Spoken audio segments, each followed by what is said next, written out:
Παύλε, τι κάνεις, καλημέρα. Καλημέρα, Ανέστη. Ξέρω, σου έχω υποσχεθεί ότι θα σου κάνω ένα τραγουδιστό θέμα. Ναι, αλλά δεν έχω κάνει ζέσταμα. Όσο πλησιάζουμε προς τα Χριστούγεννα, εκεί θα το ετοιμάσουμε. Και στο κόνσεπτ. Θα κάνεις ένα ωραίο. Να αγοραστεί και ένα πιανάκι πίσω ωραία. για να μπορώ να ζεσταθώ. Τέλεια.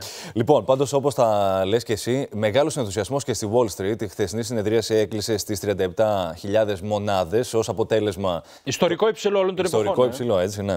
Λοιπόν, να δούμε, έχουμε ετοιμάσει δύο κάρτες, οι οποίες δείχνουν καταρχάς αναλυτικά τι είναι αυτά τα οποία ανακοίνωσε η Fed, αλλά και τις προβλέψεις που κάνει για την αμερικανική οικονομία.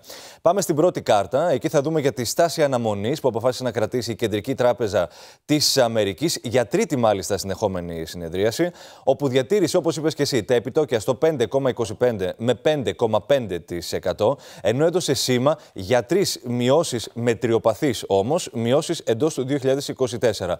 Τι σημαίνει μετριοπαθείς μειώσεις? Της τάξης των 25 μονάδων βάσης. Αυτό σημαίνει ότι τα επιτόκια το 2024, σύμφωνα με τις εκτιμήσεις, θα φτάσουν στο 4,5 με 4,75%.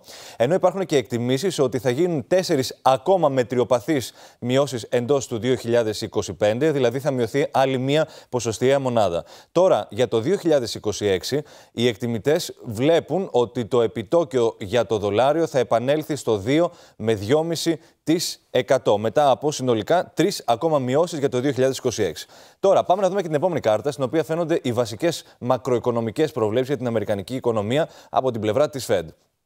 Σε σχέση με το ΑΕΠ, η αμερικανική οικονομία θα μεγενθηθεί για το 2024 κατά 1,4%, ενώ για το 2023 ο ρυθμός ανάπτυξης φτάνει στο 2,6%. Όσον αφορά τον πληθωρισμό, 2,4% στην Αμερική για το 2024 από 2,2% που ήταν το 2025, που φαίνεται ότι θα κλείσει για το 2025, ενώ σε σχέση με την ανεργία θα αγγίξει ένα 4,1%, ενώ για το 2023 φαίνεται ότι χτυπάει ένα 3,8%. Έχει ενδιαφέρον, και κλείνω με αυτό, ότι ο στόχος του 2% για τον πληθωρισμό φαίνεται ότι θα επιτευχθεί από την Fed το 2026.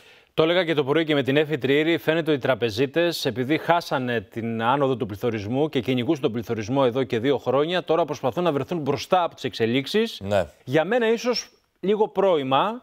Θα ακούσουμε και τη Λαγκάρντ βέβαια το μεσημέρι τι θα πει. Αλλά είναι σίγουρο ότι όλος ο κόσμος, τα νοικοκυριά έχουν θέμα με τις υψηλές δόσεις δανείων, οι επιχειρήσεις το ίδιο.